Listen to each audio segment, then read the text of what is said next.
Network Entertainment.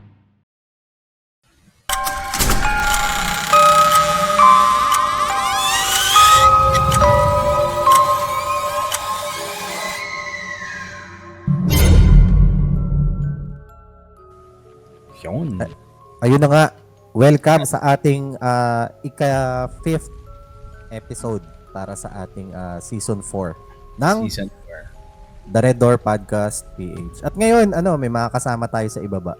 So, sinubukan ulit natin live recording. Tapos merong mga nanonood sa ibaba. 4. Ayan. Shoutout kay Gerard, kay Jordan, tsaka kay Bob for joining us dito sa sa episode na to. So, ngayon, wala muna tayong guest kasi since Friday ngayon, normally yung mga guest episodes natin, ilalagay natin for Saturday.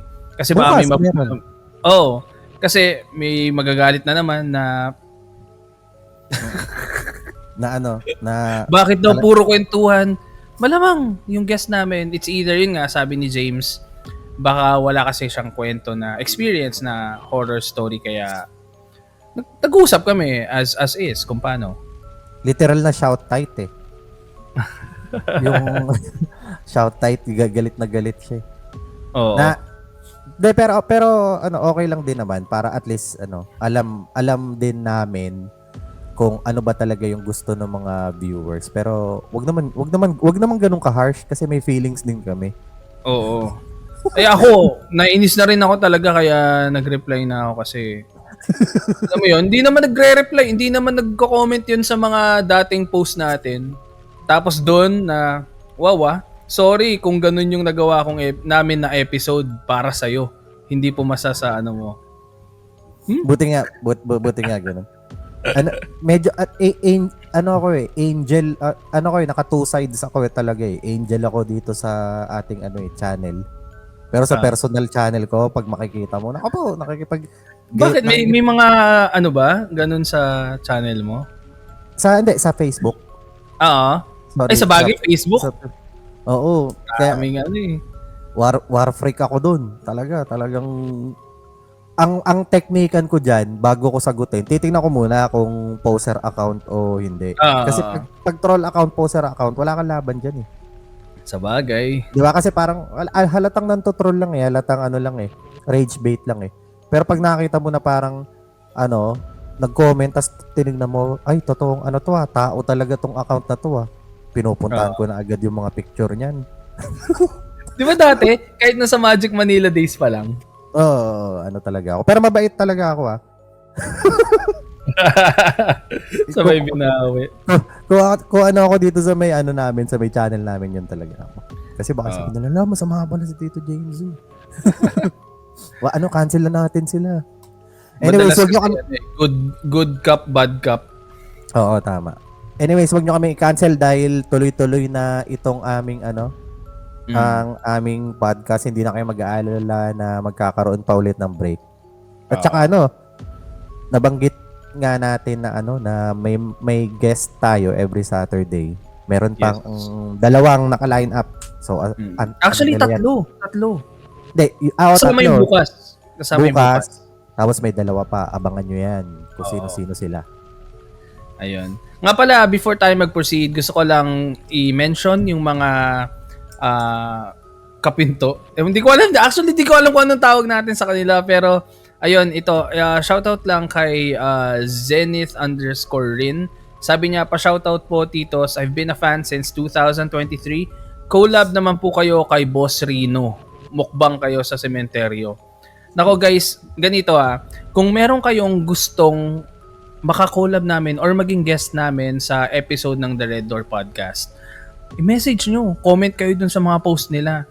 May isa tayong listener or parang part siya ng GC natin na na nag-comment siya sa tawag doon sa post ni Sean Benedict. Tapos i-mention niya tayo. Sana mapansin kasi isa si Sean Benedict sa mga top na horror storytellers sa TikTok ata.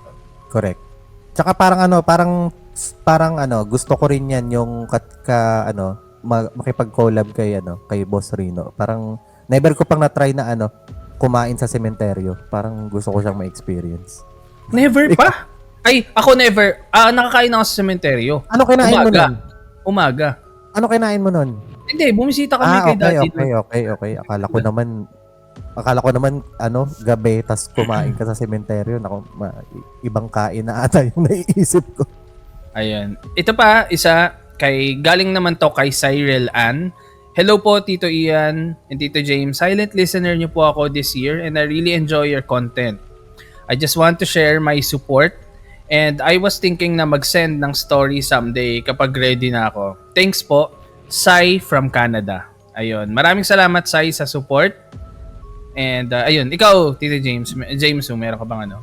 Ako naman, gusto ko naman pasalamatan yung mga nakaraan na nagbigay ng mga gifts or super chat doon sa ating premiere. Si Yo, si James. James, ikaw? Nag-send ka? Hindi. Ito, mas madaming esto. James. Tapos, syempre, ang ating, isa sa ating mga admin. Honorary, Oo, honorary member na si Abby. Nagbigay siya ng pangkape. Oo, nga pala. Itong si Abby tsaka si Roma, yung episode dun kay kasama natin si Tortang Hotdog. Ay, si Roma lalo. Si Roma tsaka si Abby, bukang bibig nila na daw, ang gwapo daw ni Dr. Zeus. Ang gwapo ni Dr. Zeus. So kami nakakatawa lang ganun. Oo, nakakatawa lang. So parang napansin ko na okay, so ang daming tsansa na pwede nyong sabihin yun. Ang daming episode lumipas. Doon nyo lang nasabi at hindi pa para sa amin. Maraming salamat. Correct. Tama. Anyways, ayun na nga. Start na ba natin? Na-reach na natin yung 5-minute mark na Oo, napabate intro. and all. Oo, na intro. Ayan. Ito, meron akong babasahin na kwento. Galing to sa email na pinadala sa atin. Nag-scan ako dito, parang hindi naman nakalagay ko na wag sabihin yung pangalan niya. Pero ang email niya is Ponpon Cruz. Ayun. Di ko alam kung sasabihin ko. Basta galing to kay Erickson Cruz. Ayan, sinabi ko na. May underscore? May underscore? Wala. Bago lang yan yung email. Bago lang, oo. So ayan, ito yung sabi niya. Hello mga tito, new listener niyo po ako at natuwa ako sa mga episodes niyo kaya simula episode 1, pinakinggan ko po talaga. Madalas ko kasing pakinggan ay si Sir Neb. Si Sir Neb, sana maging guest din natin siya. So, tawagin niyo na lang po akong Pon. Meron pala, taga Pampanga. Nangyari tong kwento ko noong nag-team building kami noong July 29, 2025. So tama, bago nga. July 28, nagbiyahe kami papuntang Pasig. Nakarating kami doon ng mga 4 p.m. Then nag-check-in kami sa hotel malapit sa pagmimitapan namin kinabukasan. Bibigyan ko kayo ng clue kung anong hotel ito. The M Plaza. Familiar ka? Hindi ako familiar sa mga hotel sa Pampanga kasi. Hindi, sa Pasig daw to. Papuntang Pasig. Hindi ko. The M Plaza, tapos yung last name nung pangalan ng hotel, N, last letter is N, the M, blah blah blah, tas N Plaza. So parang The Mountain Plaza, parang gano'n. Pero M tsaka N, yung first and last letter. So nung nakarating na kami doon, nag-check-in na kami. 7 pala kaming magkakasama at ako lang ang lalaki. 2 room na magkaibang floor kami, 17th at 21st floor. Actually, sa ibang room dapat ako kaso di ko ka-close yung mga ibang region. Kaya naki-room na lang ako sa mga kasama ko sa office. So, pagkatapos na mag-check-in, pumunta na kami sa mga rooms namin para magpahinga saglit. So, after nun, nagayaan kami na pumunta sa pool which is located sa 33rd floor. 4 kaming magkakasamang pumunta doon at yung 3 na iwan sa room. Yung 33rd floor pala is pagkalabas ng elevator, nasa left side. Then sa right side, merong hallway doon which is doon yung breakfast hall and executive room.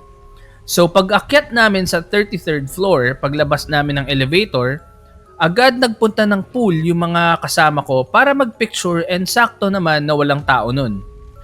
Ako naman is narinig ko agad na may parang sumisigaw sa may bandang hallway.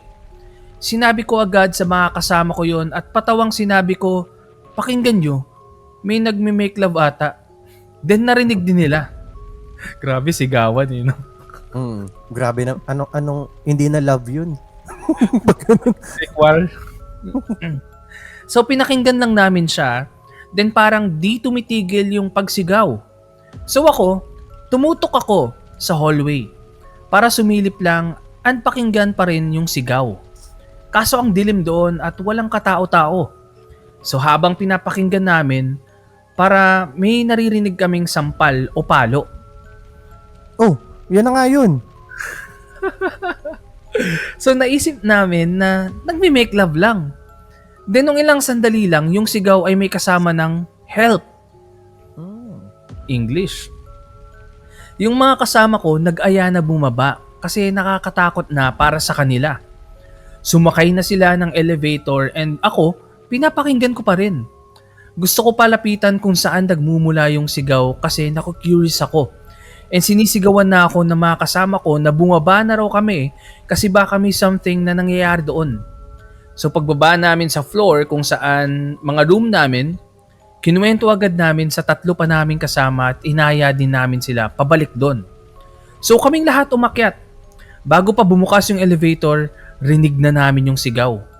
Parang dumoble yung lakas ng sigaw eh. Then dito na namin napagpasyahan na i-video at i-report sa front desk. So bumaba kami ng ground floor at una namin sinabihan yung guard. Sinabi nga namin na may sumisigaw sa 33rd floor and tinanong namin if may naka-check-in doon at sinabing walang room doon. Playroom lang daw. So tumawag siya sa radyo ng kasama niya para i-check yung floor na yon. Tapos pinarinig din namin yung video sa front desk na ipaparinig din namin sa inyo. Ay, ayan, sige, patingin. Ano yan, video? Oo. Video siya. Ayan, Tapos, pati na rin yung guard na sinabihan namin, hindi siya na-alerto. Kalmado lang silang lahat. So pagkatapos nun, sinabi dun sa guard na 3 bata daw yung mga yon na naglalaro sa playroom. At ang sabi, naka-check-in daw sila sa may 31st floor. So nung narinig namin yon, umalis na lang kami pero hindi kami na-convince na bata lang. Tsaka maririnig nyo sa video na isa lang ang boses ng sigaw. Kung naglalaro sila, hindi ganun ang sigaw. Naisipan pa namin ulit umakyat sa 33rd floor. Then pagdating namin doon, wala na yung sigaw. At napag-isipan na namin bumalik sa room na may kasamang tanong sa mga utak namin. Totoo bang mga bata yun? Kung totoong may nanghihingi ng tulong? Or kung may nagpaparamdam doon? Yun lang po. Maraming salamat and more power sa inyo. And after natin mapakinggan yung kwento ni Ponpon, ito yung video na naka-attach doon sa sinend niya. Ito, tara panoorin natin. Medyo maikli lang yung video na to, pero pakinggan nyo ng maigi. Ayan, yan.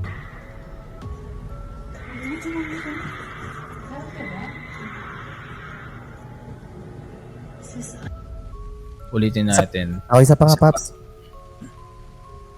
Teka lang. Ano ko lang. Ayan, sige.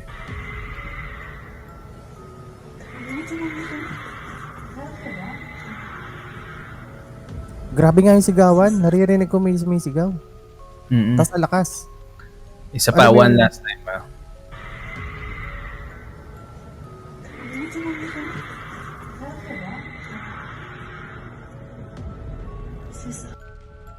Ayun. Isa lang masasabi ko. Ano yun? Hindi ito edited. Ayun, tapos ito sabi ni Bob, nag-chat siya. Ayun, ito, pasok mga may digital third eye. Ano na to? Ear na yung kailangan dito. Ano yun? Oo. Ano yung term ulit? Audible ba yun? Basta.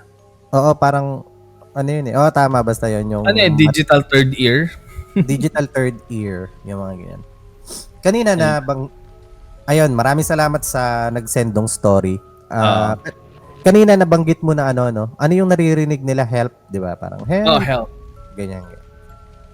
Di ba sabi ko, parang gusto ko nga sana na ma-invite si Sir Adam Reyes na maging guest natin dito sa Mirador Podcast. Tapos parang nakapanood ako sa kanya ng isang video na parang ano siya. Parang podcast din yun eh. Pero matagal na sobra, Paps. May nagtanong yan, may nagtanong. Sabi, kasi nakaka-curious naman eh, na parang ang pagkakatanong, hindi ito yung mismong verbatim pero parang ang sabi, kapag po ba Amerikano yung multo, tapos Tagalog yung yung kinausap, ano po ba yung magiging language? Di ba? Kasi, ano ba, magi-English ba yung multo? O, hindi, wag ganon. Sabi natin kunwari, Chinese na multo. Parang kagaya sa Taiwan Killer Hospital. Tapos, sinubukan niyang kausapin yung Pilipino. Ano ba yung magiging language? Mag-a-adjust ba yung Chinese para makapagsalita siya ng Tagalog? Or, yung Chinese pa rin yung salita niya? Ang pagkaka-explain ni Sir Adam is, hindi naman daw sila nakikipag-usap na parang kagaya ng isang buhay na tao. Na parang sa atin, na lumalabas, boses to boses. Sila, nagsisend sila ng thoughts tsaka idea. So, ibig sabihin kung ano yung language na naiintindihan mo, yun yung darating sa'yo. Parang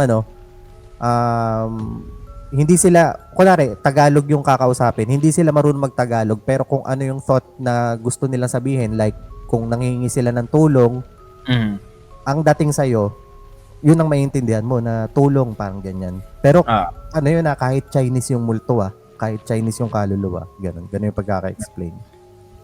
So, ibig sabihin, hindi naman sa pagiging skeptic, hindi, sa bagay, nakakaintindi yung ng English ang English. Pilipino pwedeng sabihin natin na baka konyo yung multo, parang ganun. Konyo siguro, no?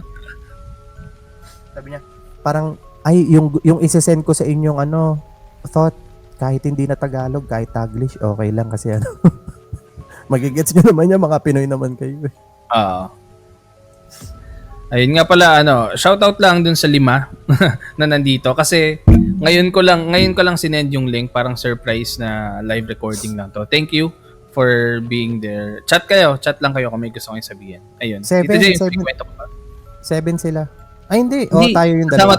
Sama tayo. Okay. Ito naman sa akin. Nakaraan, may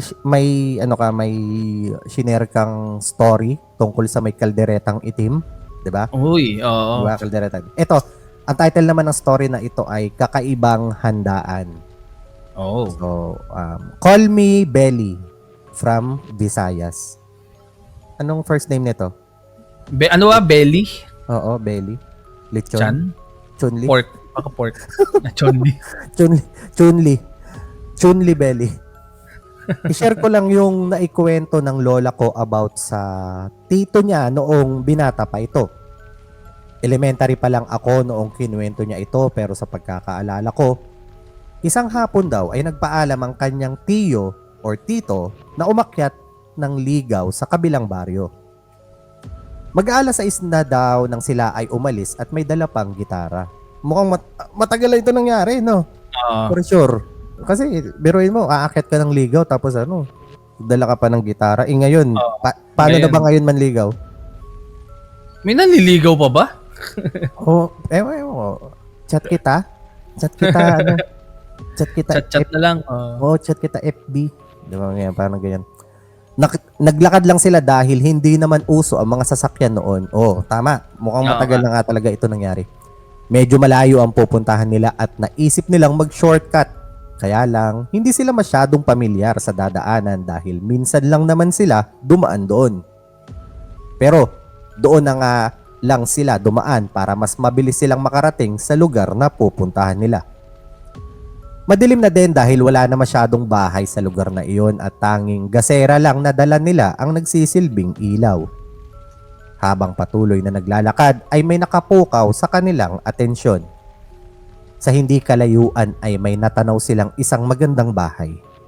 Malamansyon daw ang datingan nito, malaki at maliwanag. Hindi nila inaasahan na makakita ng mansyon sa gitna ng mapunong lugar. Sa pagtataka ay binilisan nila ang paglalakad upang makadaan sa bahay na iyon. May mansyon pala dito, sabi ng isa sa mga kaibigan niya. Mula sa labas ay nakita nila na mukhang may party sa bahay na iyon. Bukas din ang gate at nakita nilang may mga kumakain, nagiinom at nagtatawanan. Hindi nila namalayan na isa sa mga bisita ang papalapit sa kanila. May isang babae na lumapit. Ang sabi ay, "Mga Ginoo, pasok muna kayo. Tara, kain muna kayo sa loob." Pangiting pag-anyaya daw ng isang babae. Ginoo? Ito kaya, si ano kaya to? Yung yung pambansang, yung ano? Sino nga ba yan? Yung ano? Ginoo? Oo, yung Ginoo. Sino yung babae na nagpapasok? Si Roxanne. Roxanne Ginoo. Akala ko yung ano? Yung nag-guest kay Tio Bray nung nakaraan. Sino yun? Nakalimutan ko pangalan pero 'di ba parang ang clue daw yung tinutukoy niya daw ay isang ano. Si Rob Ginoo. Ang pambansang Ginoo. Sabi naman nung ano, ayan, may comment. Sabi ni Si Rob Ginoo. Sabi naman ng Tio, "Hindi na po, may pupuntahan pa kami sa kabilang baryo. Napadaan lang kami." Nagtataka daw ang tito niya dahil hindi pamilyar ang itsura nito at ng mga tao sa loob ng bahay. Sa isip niya, baka daw bagong lipat sa kanilang lugar. Mukhang mayayaman daw dahil sa mga kasuotan nito. Lalo daw ang mga itsura na mukhang mga dayuhan dahil sa ang gaganda at gwapo nila. Ayan tayo eh. Pag magaganda at gwapo, ano agad eh. Foreigner agad eh. Hindi ba pwedeng may maganda at gwapo na Pinoy? Balik tayo dito. Naalala ko na naman tuloy yung mabait lang tayo. Tapos kaya may nagsabi nga nun kanina. Oo. Hindi, sabi naman daw funny is the new pogi. Ito na nga. Talagang nasa kultura ng mga Pinoy na mag-aya ng bisita kapag may handaan, ngunit nagtataka talaga siya dahil hindi naman nila yun kakilala. At wala na siyang magawa dahil nakapasok na yung mga kaibigan niya. Kaya sinundan niya na lang ang mga ito. Sa sobrang busy ng mga tao doon sa pagsasaya, ay mukhang hindi na sila pinansin ng mga ito. Kaya kumain na lang daw silang tatlo at umupo sa sala ng magandang bahay. Habang kumakain, mayroon silang napansin. Sabi nung isang kaibigan, "Mga pre, ang tabang naman ng pagkain nila." Sabi naman nung kaibigan na isa, "Oo nga, walang lasa." Nakailang subo na daw sila at wala talagang lasa yung pagkain. Sabi nung tito, "Manghingi kaya tayo ng asin?" Sabi nung isang kaibigan, "Oh pre, baka makagkalasa naman itong kinakain natin." Napadaan daw yung babaeng nag-imbita sa kanila kaya nakakuha sila ng pagkakataon na makahingi ng asin. Sabi ng tito, "Ate, baka pwede namang makahingi ng asin." Yung babae daw na hiningian ng asin, parang nataranta. Yung asin? Asin? Parang gumanon daw. As in? O nga daw, baka yun pala sinasabi. As in? Masama yan. Bakit? It's asin. Diba? Sumigaw daw ang babae ng asin na parang may halong takot sa kanyang muka. Lahat daw ng bisita ay napatingin sa kanya at nagsimula ang mga itong magkagulo sa loob ng bahay na iyon. Iyon na ang huling alaala ng tiyo niya dahil nawalan daw ito ng malay at pagkagising niya ay umaga na at nakahiga daw silang tatlo sa ilalim ng malalaking puno at nakasabit pa daw ang gitarang dala nila. Ginising niya ang mga kasamahan at dali-daling umuwi dahil sa takot.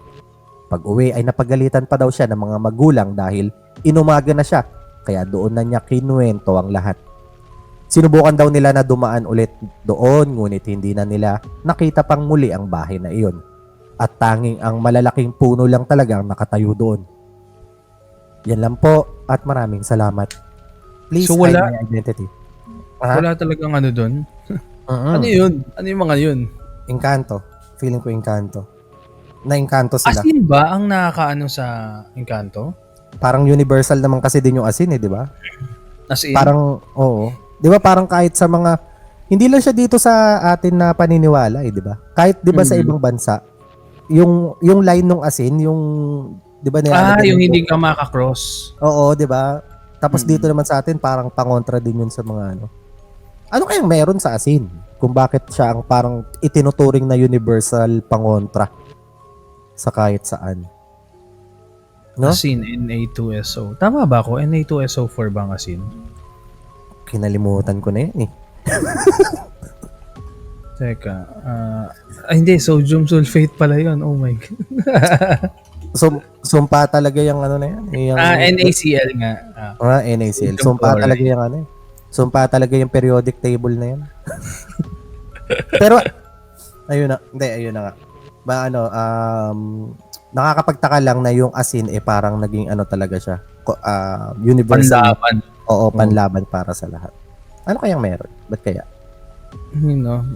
Kailangan nating ano Pag-laban talaga. yung Pinoy sa World War. Oo. Anong primary weapon? Asin. Kailangan talaga nating makontak si Sir Adam para Oo. matanong natin yung mga bagay na ganito.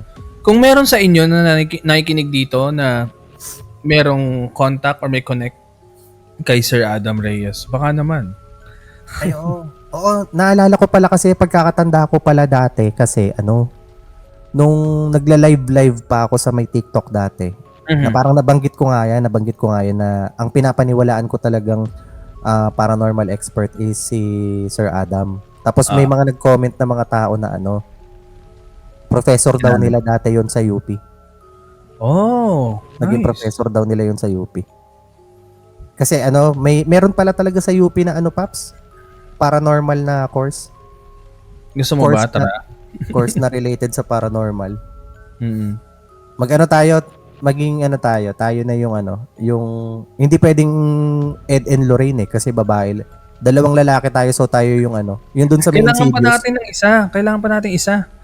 Bakit? Para may Ed, tapos may And Eddie. Eddie. yung yung pinaka last na member natin taga lang Eddie Wow. Eddie. Yung pag-feel ko kwento. O di kaya pag mina-joke, Eddie, wow. Oo. Kumbaga tatlo tayo tapos siya, nandyan lang siya, nag-aabang lang siya. Tapos kapag may punchline na bumitaw, Eddie Wow. Wow. Tapos pangalan niya din talaga, Eddie. Ayun nga pala, kanina nag-share ako ng kwento. Kung gusto nyong mag-share din ng mga kwento nyo, ayan, send your stories through our email, kwentongrdp@gmail.com. Ano pa may sinasabi ko pa, Paps? Ano yun? Hindi, naalala ko lang yung time na sobrang nauso talaga yung na yan, Eddie Wow na. Yung Eddie, wow. Ano bang Sino ba nagpauso nun? Si Hindi Vice ko ba? alam eh. Hindi. Parang nauna muna siyang umuso sa sa online eh. Karamihan naman ng mga nauuso parang online naman bago muna nagagamit ng mga sikat na personality.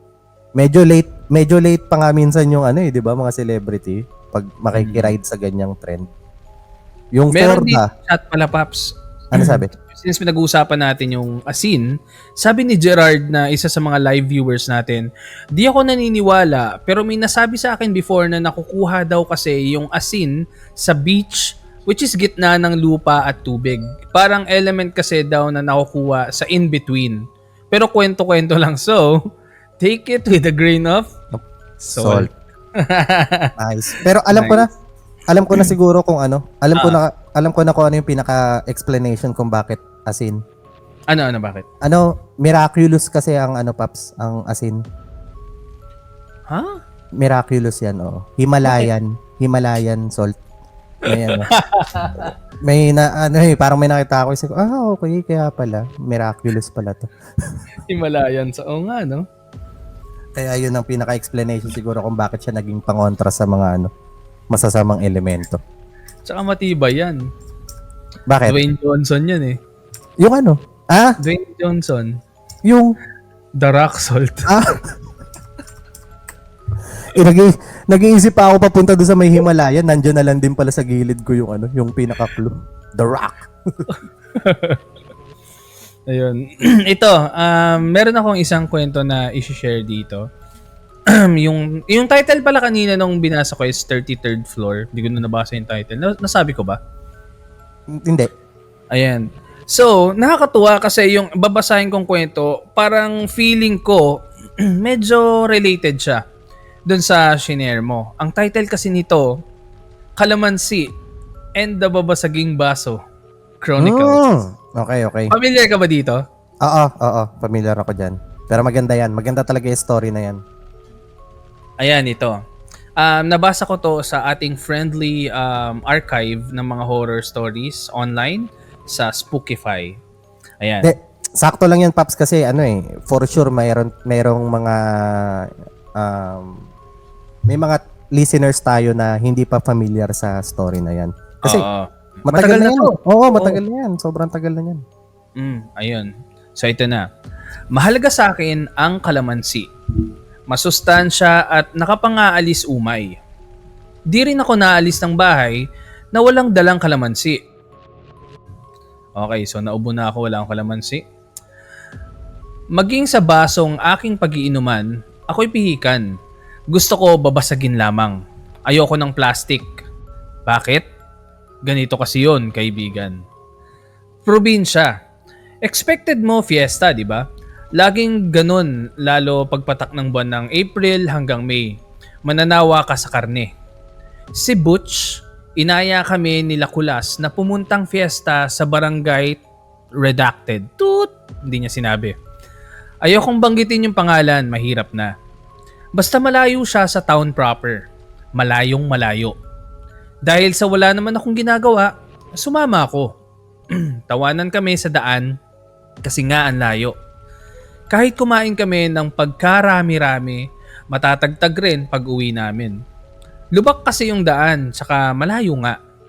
Pagdating namin, pinakain na kami nung tropa namin. Nakaugalian ko na pag kumakain ako sa ibang bahay, uunahin kong uminom ng tubig. Pipili ako ng babasagin na baso o kaya cup. Basta babasagin. Ipapailalim ko yung isang kamay ko doon. Saka ipipihit ko pakaliwa, pakanan yung baso. Ano yun, parang ikot niya?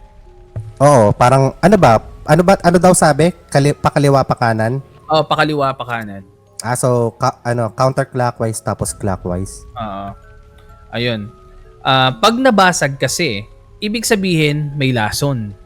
Hindi ko na kasi matandaan kung sa kanan ba o kaliwa, kaya both ways ko ginagawa. Turo sa akin ni Roger, ganun daw kasi siya. Nakaugalian na rin niya, turo naman sa kanya ng lolo niya sa probinsya nila. Ang probinsya niya ay somewhere in Mindanao. Hindi naman nabasag nung tinry niya. Isa pa, tropa namin yung nag-imbita. Pero kasi nakasanayan ko na nga, mismong sa bahay namin, ganun ako. Pagkatapos kumain, pumunta kaming basketball court sa barangay nila. May sayawan, party-party. Tawa kami ng tawa nila Kulas kay Butch kasi may isinasayaw siyang babae. Masyadong maarte. Parang diring-diri sa tropa namin. Nung natapos, naglakad kami pa uwi sa kanila. Maliit lang yung baryo. Magkakakilala yung mga tao. Fiesta pa man din, kaya halos lahat ng dayo gusto nilang kumain sa bawat bahay. Nakangiti kaming tumatanggi pero may isang matandang babae, yung mapilit. Kahit yung tropa naming hindi taga ron, kahit yung tropa namin na taga doon mismo, hindi nakatanggi. Kaya sabi ni Butch, pagbigyan kasi nakakahiya naman. Yung bahay nun nasa gitna ng bukid. Halatang bago pa yung bahay at di pa tapos kasi wala pang palitada. May mga tanim na kalamansi doon sa may papasok. May 2 bahay pang mararaanan bago yung bahay nun. Natuwa ako doon sa mga kalamansi kasi ang lalaki. Namitas ako ng 4. Tigi-isa kami. Nauuna yung matanda. Ang bilis niya nga maglakad eh. Binigay ko isa-isa sa kanila yung kalamansi. Nagtanong si Butch, bakit to? Sabi ko ay baka karne ng tao yung pakain sa atin. Just in case lang. Di ko alam na magkakatotoo pala. Nagdilang anghel ako. Turo din yun sa akin nung naging kaibigan ko sa Manila. Pero mas nakasanayan ko yung sa may baso. Kwentuhan kami habang nasa daan. Yung tropa namin, si Jebon, sabi niya yung matanda nagtitinda raw yun ng bagoong sa may bayan. Matagal na raw, kasing edad ng lola niya. Yung lola niya buhay pa naman, pero bedridden na. Kaya na-amaze kami kay lola kasi ang liksi pa ang kumilos. Pagkarating dun sa kanila, pag-upo namin sa mesa, tumawag yung mama ni Jebon. Tinatanong kung nasaan kami. Hinahainan kami nung anak nung matanda ng pansit. Sinabi ni Jebon na sumaglit lang kami doon sa bahay ng matanda. Hinintay kong maghain sila ng tubig. Habang ginagawa ko yung routine ko, pansin ko na nakatingin sa akin yung anak. Nung naubos yung pansit, manok tsaka kikiam sahog. Ano? Kikiam sahog o kikiam yung sahog? Ayun. Kikiam. Masarap yung ano. Nakatikim ka na ba ng ano, pansit na may kikiam? Ay! Hindi, squid ball lang, parang ganun. Oo, di ba minsan nilalagyan ng ganun? Kikiam, squid ball. Parang ano siya, may flavor siya na nadadagdag. Nag-ano siya, parang may pagka-seafood yung lasa. Akala pinipeke ka. Akala mo may mga hipon, pero wala naman. Pagkatapos nun, sunod naman na binigay sa amin kanin tsaka sisig.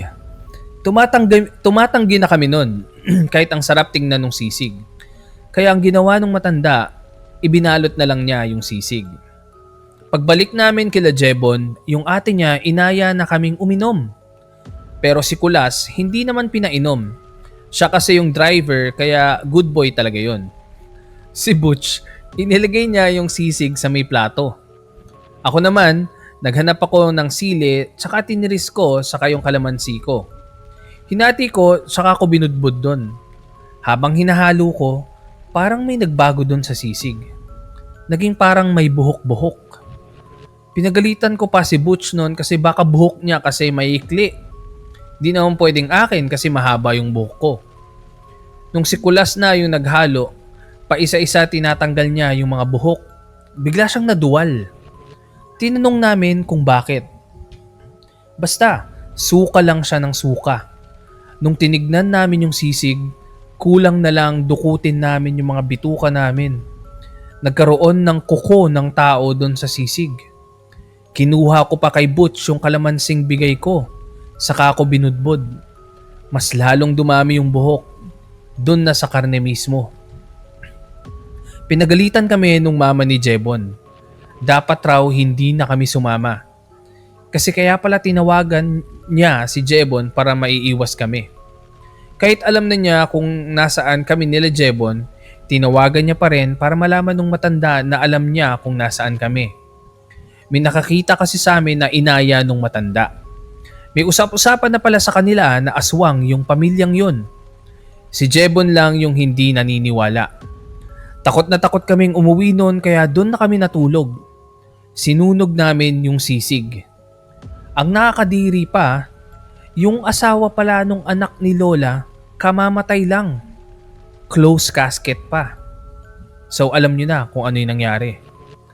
Hanggang nung 2014, nakikita ko yung matanda sa palengke. Madalas pag nakikita niya ako, binibigyan niya ako ng libreng bagoong. Homemade pa daw. Yung mga kapwa niya tindera, pasikreto akong iniilingan. One time pa nga, may sumunod pa talaga sa akin para sabihan ako. Akala nila hindi ako aware. Pero hindi nila alam, sa tuwing bibigyan ako noon ni Lola, babasagin ko yung lalagyan. Second time naman nangyari sa Manila. Tumigil muna ako sa college. Nag-decide akong mag-work muna. Nag-work ako sa call center noon. Booming pa lang noon ang call center sa atin. Nung yung isang ka-team ko, nag-aya sa kanila. Doon na lang daw kami mag-lunch sa kanila. Sige naman kami. Sa may Caloocan sila. Dapat, ang mangyayari doon na rin kami matutulog bago yung pasok namin kasi masyado ng hassle pag umuwi pa kami ng kanya-kanyang bahay. Yung iba kasi, Quezon City pa, ako naman, Paco, pero nangyari nga ito. Di pa tapos magluto noon nung dumating kami. Inom muna ng RC, tsaka kain ng biskwit.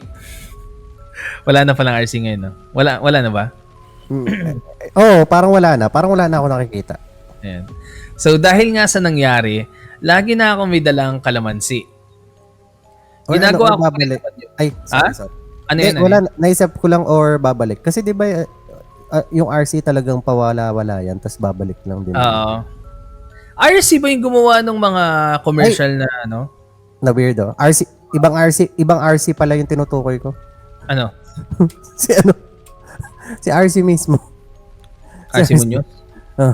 Di ba parang Mawawala siya, tapos babalik ulit, tapos mawawala ulit, tapos babalik. Ayun. RC yan. RC yung gumawa nung commercial na parang Japan style, Japanese, yung pagka-weird, Oo. di ba? Na sobrang nag-hit yon yung una. Tapos nasundan, pero hindi na masyadong pumutok yung mga sumunod. Ayun. So yun. So dahil nga sa nangyari, lagi na akong may dalang kalamansi. Ginagawa ko pa rin naman yun sa may baso. May isa akong ka-team na nahahalata na yung mannerism ko sa may baso. Kaya kinuwento ko sa kanya lahat-lahat. Kumakain kami noon sa isang restaurant. Nung nagtanong siya. Naghain yung tatay nung nag-imbita. Si May ng kinilaw na karne. Nakakita na ako ng ganon pero nagtataka ako noon kung bakit mamula-mula yung karne. Galing kasing probinsya namin yung karne. Native na baboy kaya ganyan. Sabi ng tatay. Gusto ko sanang sabihin, opo, alam ko po yung itsura ng native na baboy. Maitim, maliit, pero hindi si... Bakit ganun? May sinabi siyang pangalan. Hindi ko na sabihin. Racist. Hindi, okay lang. Hindi, alam mo kung bakit? Bakit? Halatang matagal na yung story na yan. Oo. Hindi Kasi pa, Oo, di ba? Nagbanggit siya ng pangalan, okay lang. Tanggap pa rin ng mga tao. Walang sinabing masama. Pero kung gagawin niya yan ngayon, yung ganyan, hindi na pwede yan. Pag nakita ako nun sa gabi, binabato ko kahit nasa kulungan. Mukha kasing aswang. Ako kasi hindi ako fan ng kinilaw na karne. Kung kinilaw na isda yun, uubusin ko pa. Pero wala. Ayoko talaga ng niluto lang sa suka. Yung dalawa naming kasamang lalaki, kumain sila. May mga bisita rin na iba bukod sa amin. Nakapwesto kami sa may gilid ng bahay. Pahaba yung mesa. 6 kami, pang-7 yung si May. Hindi niya kami maasikaso kasi marami silang bisita. Puno ng tao yung buong bahay nila tsaka bakuran. Yung part na yon ng Caloocan, mapuno eh. Basta parang nasa probinsya ka rin lang. Nung naghain na ng kanin tsaka ulam, una kong tinirada yung inihaw na isda. Anyhow, nang hingi yung isa naming kasama kay May ng kalamansi para sana ilagay sa may toyo na may sausawan. Nakagutom to basahin ah. Pero wala daw. Kaya ano, may sasabihin ka? Mamaya. Ayan. Kaya, teka lang, naubo na ako. Ayun. Kaya ako, sabi ko, meron ako. Bigla na lang umalis si May. Sabi nung isa pa naming kasama, na-offend ko ata. Girl Scout daw kasi ako masyado. Wala talaga sa isip ko na may mangyayaring di ka nais-nais. Siyempre, mababait naman sila, lalo si May. Ako yung parang bunso sa grupo. Siya naman yung umaalalay sa akin nung bago pa lang ako.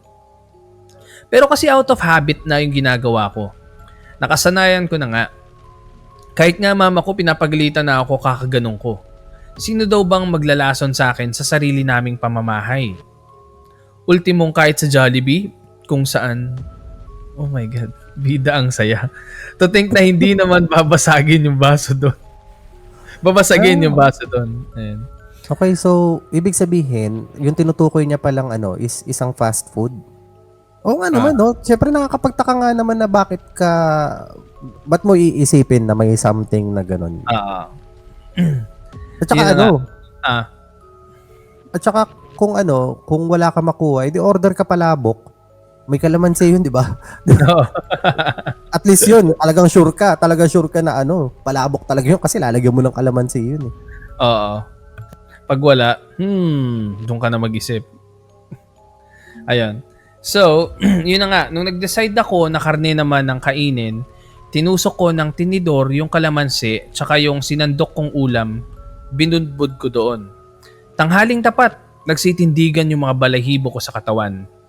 Adobo yung sinandok ko, mukhang masarap nung una, pero nanlilimahid na bigla. Busy yung iba sa pagkain, kaya yung katabi ko lang ang nakapansin. Dapat magwawala na siya pero pinigilan ko.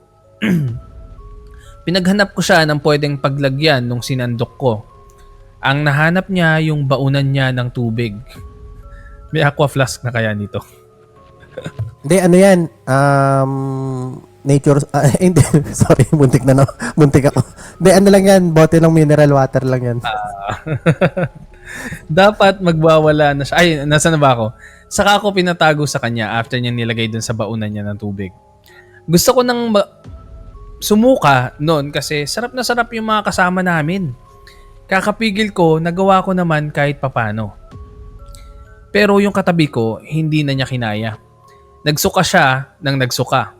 Ako yung humahagod sa likod niya. Sabi ko, huwag kang mag-OA. Gusto mo pang maranasan na magkarayuma.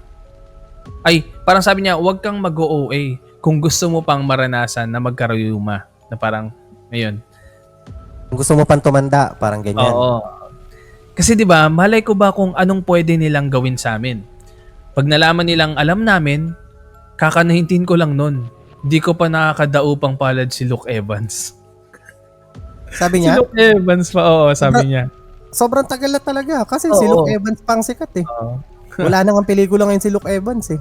Ano ba yung last? Oo. Wala talaga. Wala. Ayoko pa matigok. Dahil doon sa pagsusuka niya, nakapagdahilan kaming dalawa na kunwari magpapa-hospital siya. Pinapaiwan pa ng mama ni May yung iba sa amin kasi marami pa daw pagkain. Pero buti na lang nagdalang hiya sila. Sumama na sila sa amin. Medyo bagong word sa akin yung nagdalang hiya. Wait. Dalang hiya, baka ano? Dinoble check mo ba? Baka dalang hita yan. Hindi. Hindi. Kasi ano eh, baka nag-upgrade na siya eh. Parang sabi niya, kailangan ko na mag-upgrade. Mas Ano, malaking hindi na, ano. oo, hindi na gumagana yung kalamansi ko. Ito, dalang hita. Tapos, tapos ano, Tapos, yung sinahog, may dalang hita ka. Ito, meron din akong dalang hita. chicken legs. Tapos pag ano, no, pagdating niya sa ano, no, sa ibang bansa, kunwari nasa ibang bansa na siya, tapos ganyan pa rin siya ka, ano, OC. Parang OC. You have lemon? Ano yun? Meron ka bang lemon? Mabaho yung pagkain, di ba kapag ganun? Foul. Oo, tama. Foul. Pag mas mabaho, edi fouler. Fowler. Natapos Ayun. na yung ano? Hindi pa. Ang haba nga nung nakarating na kami sa amin, doon kami tumuloy. Pinakita niya yung nasa lalagyan niya ng tubig habang tumitili. Nasuka-suka sila. Grabe. Gusto nilang iiwasan na namin si May. Pero naisip ni Nat na wag kasi baka makalata. Hayaan na lang daw. Pero yung iba, kung pwede lang lumaklak sila ng Zonrox o liquid sosa, ginawa na nila. Matunaw lang yung karne sa tiyan nila. Pinagpapasalamat nila na hindi sila nakakain nung dinuguan. Ang sabi kasi nung nagtanong kami, may certain food na ipapakain sila sa'yo para maging katulad ka na nila. Kadalasan laman loob ng tao na dinasalan nila. Sa pinsan ko naman to, wait lang, ang haba pa rin ito. Siguro, puputulin ko na to. Nasa pangalawang pa lang tayo, di ba? Pangalawang incident. Oo. Meron pa siyang kinuwento dito na third incident na babasahin natin sa susunod na episode. Sa susunod, next week kasi, Oo. yan. Actually, maiksi lang talaga yung kwento niya eh. Kung hindi niya na sinama. Actually, maiksi lang sana yung kwento niya. Kung hindi niya na sinama si May, si ano. Sino pa nga ba yung mga nabanggit niya kanina? Sila Jebo. Oo, yan, di ba? May mga nabanggit pa siya, no? Pero, kanina, yung napansin ko doon sa may first part, parang, ang ironic naman na, yung parang, sa side to sa POV to nung aswang na parang yung ihahain pa nila na pagkain, yung talagang gagamitan pa talaga ng, dapat ng kalamansi. Di ba, anong binigyan ng pagkain? Pansit, tsaka sisig? Pansit. Di ba? Kung ikaw yung aswang tapos gusto mong mambiktima, mo naman, mag-isip ka naman ng ibang putahe na na hindi ginagamitan ng kalamansi. Talagang pansit at at sisig pa talaga no. Kaso kailangan daw talaga Pops yung pansit. Bakit? Bago yung main na food. Bakit? Kasi pansit yun o nagkulang lang. Nagkulang lang sa pansit. Anyways, ano yan, parang may term diyan yung nayanggaw ka or Yang daw. o yinanggaw. So kanina sinesearch ko yung parang pinaka-eksaktong meaning ba nung yanggaw. Kasi parang ang pagkakaintindi ko doon is papakainin ka lang ng laman ng tao tapos eventually magiging aswang ka na. Hindi pala, nilalawayan pala nila yung Okay. So, ano yung ginagawa nila? Parang sobra lang yung yung mga laman ng dito. Ito, lutuin mo na, pakain mo sa kanila. Feeling ko ganun. Tapos nilalagyan nila ng laway yun. Siguro para mag-disguise in love with you. Hindi. Hindi pa. Parang mag-disguise siya as normal na ulam. O nilalagyan ng Pwede yun kung pares. Yung niluluto. This Oo, guy's in love with you, pares. At saka sa pares, hindi talaga halata yun. Pero hindi eh. Hindi yung Pero pares. kung ganun ba naman, may kuko tsaka buhok, halatang halata yun. Hindi, yun nga. Kaya nga siguro nilalawayan nila para yung itsura is magiging mukhang normal lang siya na ulam. Tapos ang pinakapangontra dun is yung kalamansi. Na pag nilagyan ng kalamansi yung pagkain na yan, marireveal yung buo niya. 'Di ba dati parang may napag-usapan natin yan sa previous episode? Na doon sa may kinuwento ka kasi na isang resto, 'di ba, na nag-stop over sila doon, kumain sila. Ako naman nagtrabaho ako dati sa Boracay, 'di ba? Ang uso naman doon yung kilkig kung tawagin.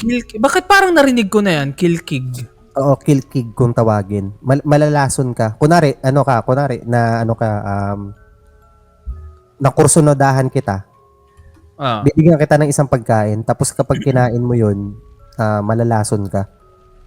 Oh my God, may nakita ko, nag-search ako sa Google. Nakita ko kagad merong YouTube na video, Kilkig sa Boracay. Oh, 'di ba? Sakto. Doon kasi talaga siya sikat. Sabi nung mga katrabaho ko doon, ang parang pinakapangontra talaga diyan is aabutin mo yung pagkain ng kaliwang kamay. Kunwari may nagbigay sa'yo ng pagkain.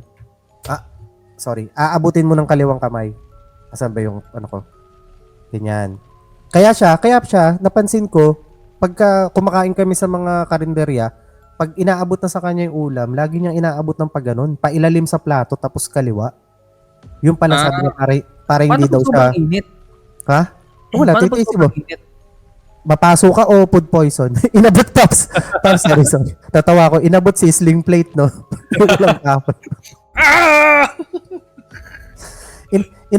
Inabot si sling plate tapos wala yung kahoy sa ilalim. Awak-awak lang nung bakal na gano'n. Ito na po order nyo. Okay na to, kaysa makilkig ako. Pero ang hindi ko magets doon, based kasi sa kwento nila, is hindi siya Paps, hindi siya something related sa witchcraft. Kasi yung lang daw yun. Oo. Kasi sabi daw nila, ang ginagamit lang daw doon is pulbos daw ng fluorescent. Na ilaw?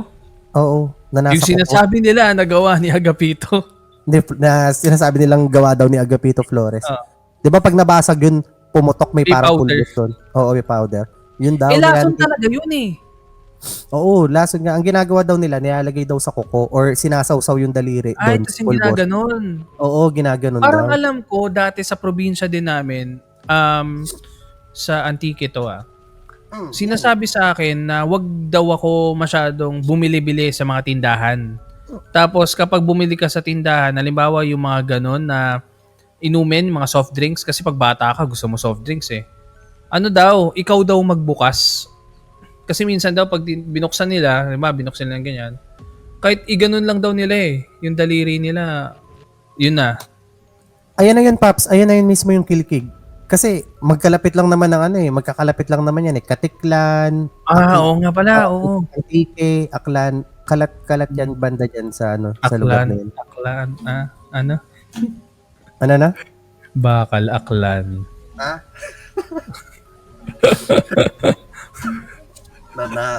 Na-atake ako ng rhinitis ko. Pero okay na ito kaysa makilkig.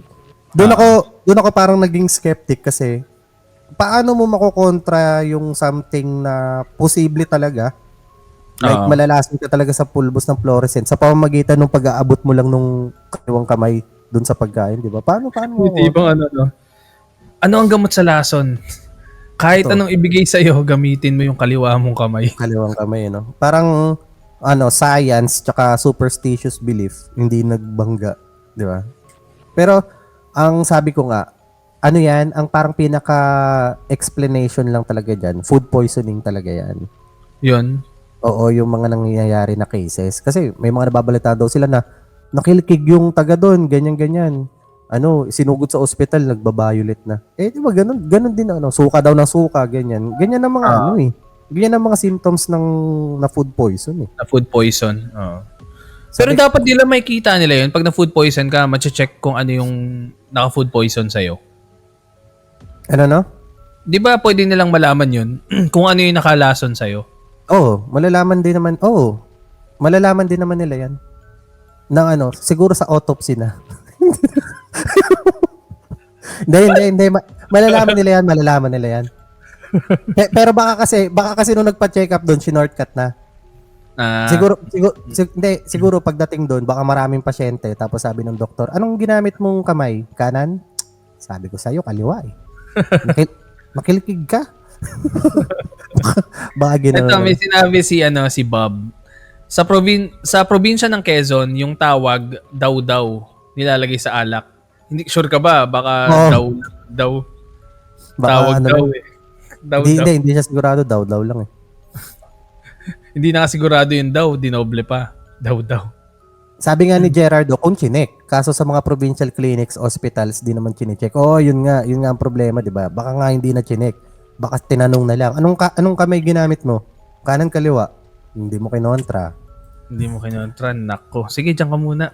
Oo. Tapos, yung mga nurse, ano daw, kaliwa? Nako, tayo na lang natin. Nakilid. Pero yun nga, sinasabihan ako doon dati. Kasi syempre, dayo ako doon. Wag kang basta-basta magkakain sa mga kari-karinderya. Baka makilkig ka dyan.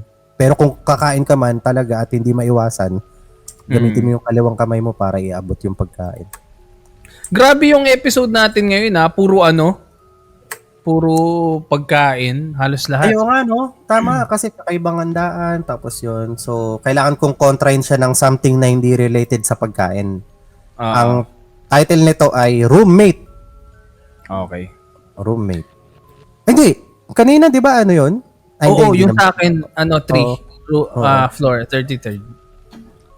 May bago akong roommate. Sanay naman ako na may mga bagong kasama sa kwarto dahil every year may gumag-graduate at may bagong pumapasok. Pero parang may iba sa kanya. Unang kita ko pa lang parang ang bigat-bigat na agad pero never ko naman siyang pinag-isipan ng masama. Itago na lang natin siya sa pangalan na Charmaine. Natawa ako. Naalala ko si Tekla.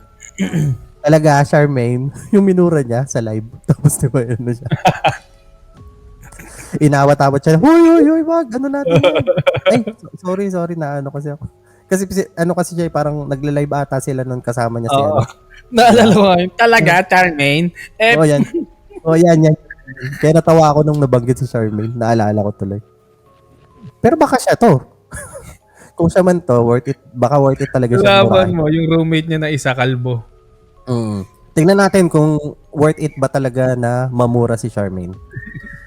Linggo, nung dumating sila ng nanay niya. Galing daw kasi silang probinsya. Yung nanay niya naman, parang ang bait-bait.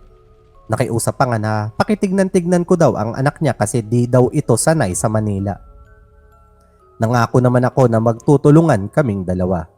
Pero umuwi na rin si tita bago magtanghalian kasi yung mga kapatid niya ay naghihintay sa bahay. Nung kami na lang naiwan ay naging tahimik na.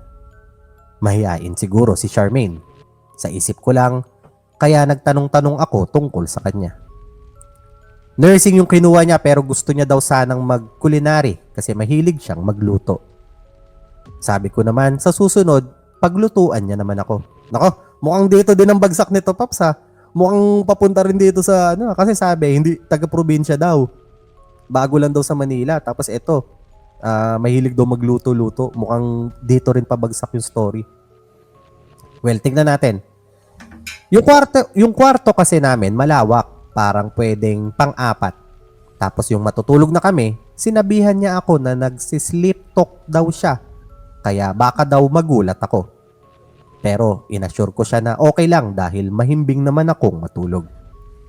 Nung gabing yun, hindi ko alam pero nagising ako kasi parang may umiiyak. Pagmulat ko, nakita ko siya nakaupo. Tapos may sinasabing hindi ko maintindihan. Tinawag ko nga siya. Hindi naman siya sumagot. Pero tumigil din siya sa pag-iyak at saka nahiga. Relapse lang yan. Normal yan, yung mga ganyan. Gigising na madaling araw, uupo, iiyak. Nag-relapse lang yan. Oo. Kinabukasan, kinausap ko siya kung okay lang ba siya. Sabi niya, oo naman. Kaya hindi ko na siya kinausap tungkol sa nangyari kagabi. Lumipas yung ilan pang gabi, wala naman akong kakaibang naramdaman. Hanggang sa isang gabi, nagising ako. Naaninag ko siyang tumayo pero hindi ako umimik. Sa isip ko, baka mag-CCR lang. Nakita ko siyang nakatayo sa ilalim ng paa ko pero parang sinasabi ng utak ko na magtulog-tulugan ako. Kinakabahan na rin ako nung oras na yon. Nararamdaman ko rin na hinawakan niya yung paa ko. Pinapakiramdaman na rin siguro kung gising ako. Maya-maya naglakad siya papunta sa uluhan ko tapos nakatayo lang doon ng matagal. Pero nagpatuloy pa rin ako sa pagtulog-tulugan. Narinig ko na lang na nagsalita siya. Ang sabi niya, alam kong gising ka. Hindi mo ako maluloko. Pagmulat ng mga mata ko, laking gulat ko kasi nakita ko na nakapikit siya. Parang natutulog kaya tinawag ko yung pangalan niya. So nag-sleep talk, no? Oo. Tapos pagtawag daw niya ng pangalan ni Charmaine, nagising siya. Nagulat din siya na nakatayo na siya. Kaya binuksan ko yung ilaw at kumuha ng tubig. Tinanong ko siya kung may alam ba siya sa ginawa niya pero sabi niya sa akin ay wala daw. Sabi ko, hindi lang siya basta nag-sleep talk pero naglalakad din siya. Di na rin kami nakatulog kasi 4:30 AM na rin yun. Dumating rin na nagpaalam ako sa kanya kung okay lang ba magpatulog ako ng classmate ko kasi kailangan namin gumawa ng report at pumayag naman siya. Tulog lang ba? Wait lang, natakay ako ng rhinitis. Mga 1 AM nakaramdam ako ng antok. Yung partner ko naman busy pa rin sa pagtatype. At nung nilingon ko si Charmaine ay mahimbing na natutulog. Kaya nagpaalam ako na maliligo muna para mawala yung antok. Di nagtagal, narinig ko may kumakatok kaya nataranta ako at nagtapis. Binuksan ko ang pinto at nakita ko yung classmate ko na natatakot. Sabi niya ang weird daw ng roommate ko. Kaya nagmadali kaming bumalik sa kwarto at nakita siyang nakaupo na nakangiti. Yung parang tuwang-tuwa. Tinawag ko yung pangalan niya para gisingin siya pero mas nagulat ako sa sinabi niya. May kutsilyo sa ilalim ng unan ko at matagal na kitang gustong saksakin. What? Sabi.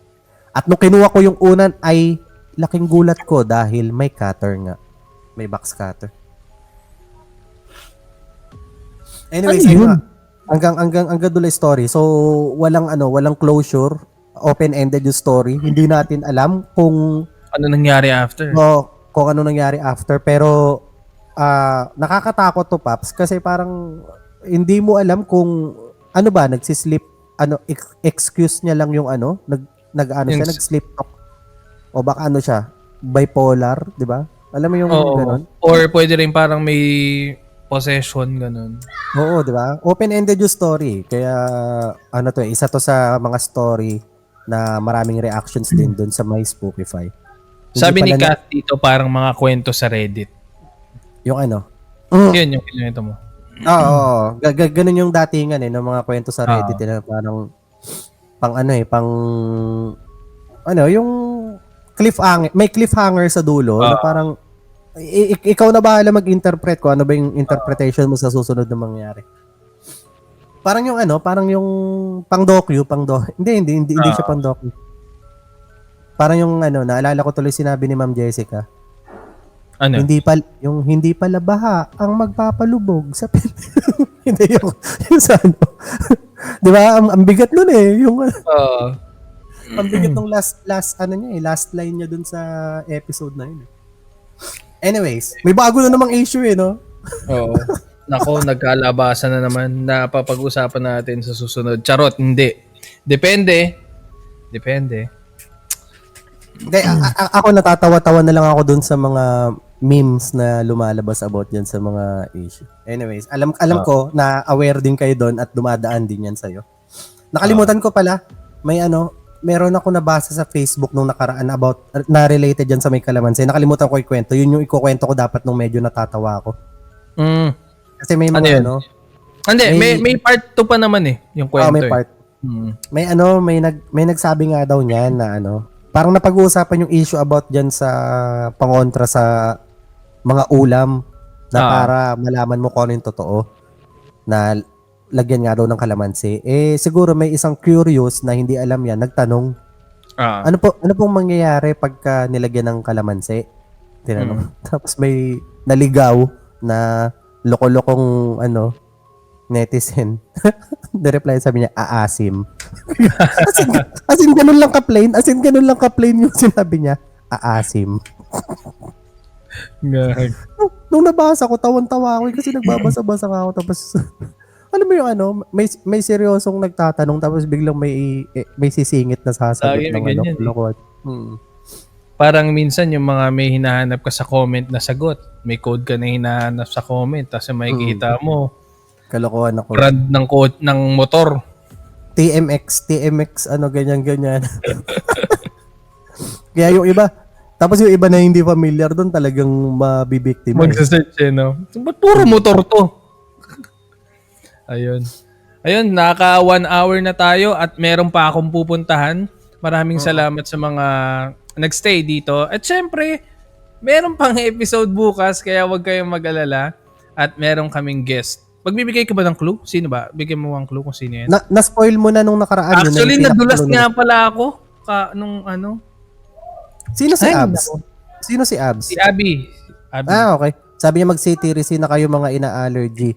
Baka magtuloy sa sipon pag di naagapan. Oo, kaso ang problema kasi isang kahit, di ba sobrang liit lang nung citizen pero pag kaya kang i-knock out ng kalahating araw eh. Kaya minsan pinipigilan ko rin na wag uminom ng ganun kasi knock out talaga ako eh. Pero thank you Abby sa iyong tip. Ayan na, talagang meron na silang idea kung sino nga ba ang guest natin para bukas. Yes po, itong episode na ito ay para sa Friday episode. Ayun. Minsan, pwede gawa tayo tambay na kapag medyo lumuwag-luwag yung schedule, pwede tayong gawin natin active yung Discord kung gusto nyo. Sige. Magandang idea yan. AMA? Ano yung AMA episode? Ask me anything. Parang sa Reddit. Titong-tito ako. Hindi ko na alam. Hindi ba napag-usapan natin yung nakaraan. Parang AMA, may subreddit na AMA. Parang hindi, sige, bago na naman mapahaba yung kwentuhan natin sa ko na lang kukwento yung tungkol dyan sa AMA na yan.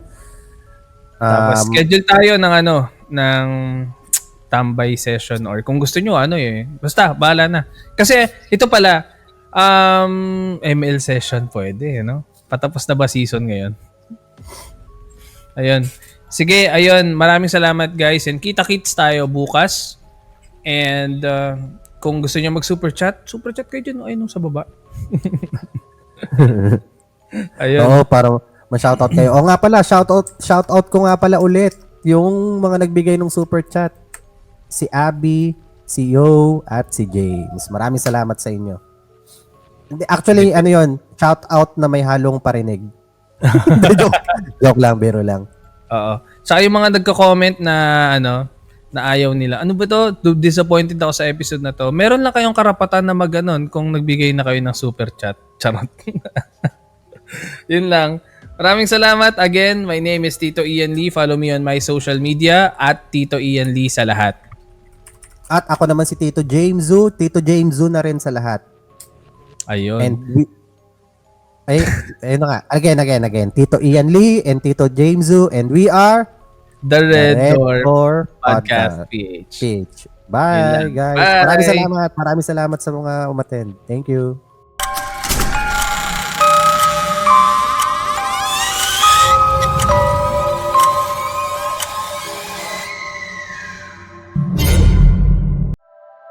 The opinions of podcast creators, hosts, and guests are not necessarily reflective of the official stance of the Pod Network Entertainment, its hosts, or other network programs. The content created by the people behind the podcast is personal and not meant to harm any religion, ethnicity, group, organization, company, or individual.